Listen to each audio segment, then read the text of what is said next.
안녕하세요. 오늘 제가 리뷰할 책은요. 창문 너머 도망친 백세 노인이라는 책입니다. 표지가 참 깔끔하고 예쁘네요. 두께도 꽤 되고요. 스웨덴 작가 요나스 요나손의 장편 소설입니다. 제가 이 책을 서점 베스트셀러 코너에 놓여 있는 걸 본 지가 이미 여러 해 된 것 같아요. 국내에서는 2013년에 나왔는데 그때부터 지금까지 쭉 많이 읽혀지고 있는 책입니다. 그런데 제가 진작에 이 책을 읽어보지 않았던 이유가 있는데요. 제목 때문이에요. 백세 노인이 창문 너머 도망쳤다는 게 비유적인 의미인 줄 알았어요. 노쇠한 몸으로 어떻게 창문을 넘고 진짜로 도망을 치겠냐. 백세 노인이 뭐 인생을 회고하면서 젊은이들아 인생을 이렇게 살아라 저렇게 살아라 잔소리하는 책인가?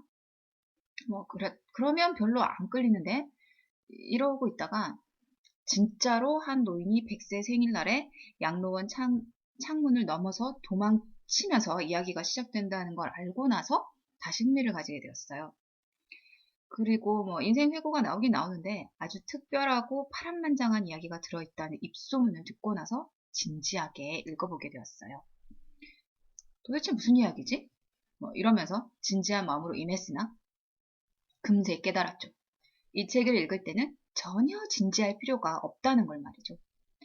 엉뚱발랄한 백세 노인의 유쾌한 탈주국이라고 한마디로 정리해봅니다. 진짜 오랜만에 책을 읽으면서 피식피식 웃었네요. 이 작가 뭐지? 천재인가? 이런 생각도 했고요. 그럼 줄거리를 좀 소개해볼까요? 이 책 시작 부분을 잠깐 읽어드릴게요.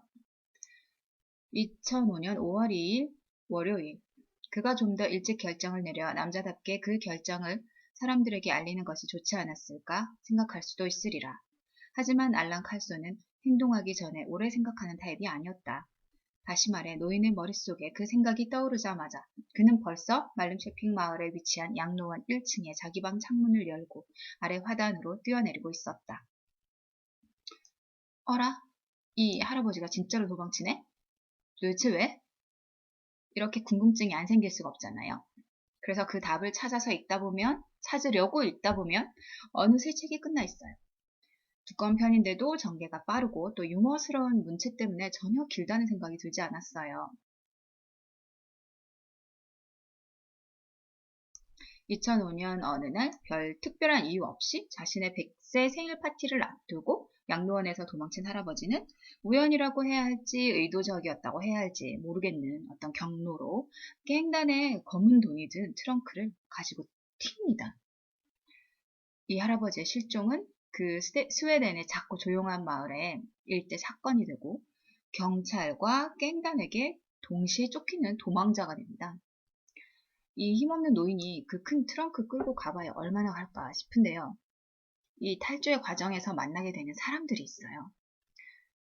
이 사람들은 하나같이 이 사회와의 불화라고 할까요? 정상적인 사회생활과는 좀 거리가 있는 사람들이면서 그렇다고 막 미워할 수 없고 그런 평범한 소시민적인 모습을 동시에 가진 사람들이에요.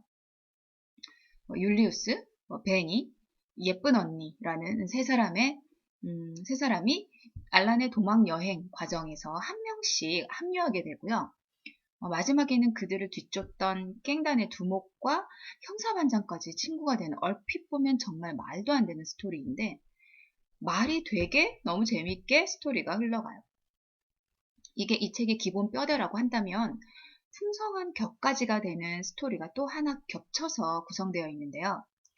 바로 주인공 알란이 태어난 그 해, 1905년부터 해서 100세 생일날 양로원에서 도망치기 직전까지 100세 인생 스토리가 펼쳐집니다.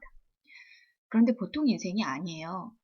20세기를 관통하는 인생을 살면서 주요 세계사 곳곳에, 주로 전쟁사인데요. 이 곳곳에 평범한 알란 칼손이 그 중심부에 아주 우연히 있게 된다는 거예요. 알란은 어릴 때 생계를 위해서 폭격회사에 취직해서 일하기 시작했거든요. 그래서 폭탄 전문가로 자라요. 그러다 우연히, 네, 정말 우연히 스페인 내전에 얽혀 들어가서 프랑코 장군을 만나고요. 또 우연히 당시에 핵폭탄을 연구하던 미국 로스알라모스 연구소에서 커피 서빙을 하다가 그 원자탄의 아버지 있잖아요. 그 오펜하이머의 고민을 해결해주면서 해리 트루먼 대통령도 만나요. 단순히 만나는 게 아니라 만나는 사람, 이런 사람마다 막 술 먹고 친구 되고, 네, 술 먹고 친구 먹는 사이가 되죠. 그러다가 또 당시 미국이 지원하던 중국 국민당을 도와주라는 트루먼의 부탁으로 중국까지 가요. 그러다가 포로로 잡힌 마오쩌둥의 아내를 구해주기도 하고요. 또 거기서 히말라야를 넘어서 이란까지 가는데 거기서는 비밀 감옥에서 또 옥살이를 해요. 여기서 끝이 아니에요. 또 모스크바에 가서 스탈린을 만나요. 그러니까 뭐냐면 미국의 핵개발과 소련의 핵개발을 모두 도운 인물이 바로 알란이라는 거죠. 정말 제가 아까도 계속 말씀드렸지만 줄거리만 보면 황당하기 그지없죠. 그럼 여기서 끝이냐? 아니에요. 블라디보스토크 그 수용소를 탈출해서 북한에 가서 김일성, 김정일 부자까지 만나요. 이 과정에서 절친이 한 명 생기는데 그 과학자 아인슈타인의 이복 동생인 헤르베르트 아인슈타인이에요. 진짜 아인슈타인에게는 여동생만 한 명 있다고 하니까 가상의 인물인 거죠.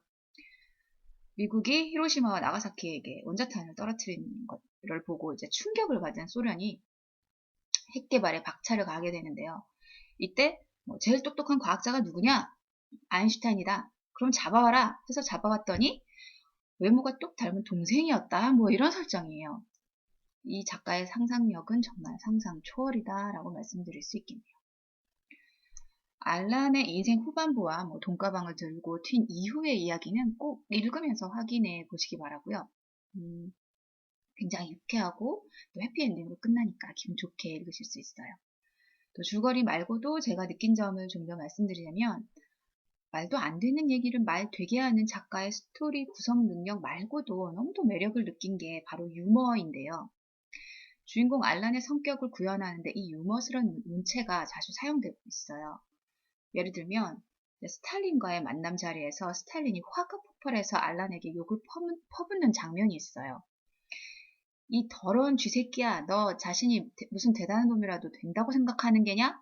어쩌고 저쩌고 말 하다가 난 자본주의를 쳐부술 거야. 알아들었어? 난 지구상에 존재하는 자본주의자들을 모조리 없애버릴 거야. 그리고 내 놈부터 시작하겠어. 그 폭탄 만드는 걸 도와주지 않는다면 이 더러운 개자식아, 내 놈부터 없애버리겠다고 이렇게 말해요.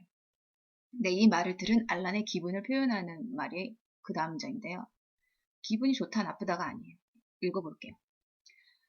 알란은 자기가 단 1분 사이에 쥐와 개로 변신하는데 성공했음을 깨달았다. 제가 읽다가 진짜 푹 하고 웃어뜨렸어요. 그러고는 알란이 말해요. 근데 말이죠. 아까부터 계속 생각하는 게 있는데요. 뭔데? 그 지저분한 코스염 좀 싹 밀어버려야 하지 않을까요? 이날 만찬은 이 질문으로 끝이 났다. 통역은 기절해버렸다. 너무 재밌죠? 알란이 이 100세의 인생 동안 만났던 사람들은 역사에 이름을 남기고 사라졌지만 알란은 100세를 넘겨서 살고 있다는 게 메시지인 것 같아요. 역사에 이름을 남기진 않지만 역사를 만들면서 살아가는 수많은 보통 사람들의 대표 인생이죠. 알란은 시종일관 어떤 정치적인 주장이 없는 사람이에요. 전쟁과 냉전의 한가운데에 살았지만 본인은 이렇게 살아야 된다, 저렇게 살아야 된다 하는 그런 주장 없이 그저 지켜보는 사람인 거죠. 근데 그냥 지켜보았다고 하기엔 사실 너무 많은 고통을 겪었어요. 평범하게 자라서 결혼하고 가정을 꾸리고 그런 소시민적인 삶을 알란은 살지 못했거든요. 그러니까 역사의 피해자인 거죠. 그렇지만 창문 너머 탈출한 100세 생일날 이후에 그런 행복한 삶을 찾게 됩니다. 네, 마지막으로 제가 드리고 싶은 말씀은 알란 칼슨 할아버지 장수하시기 바랍니다.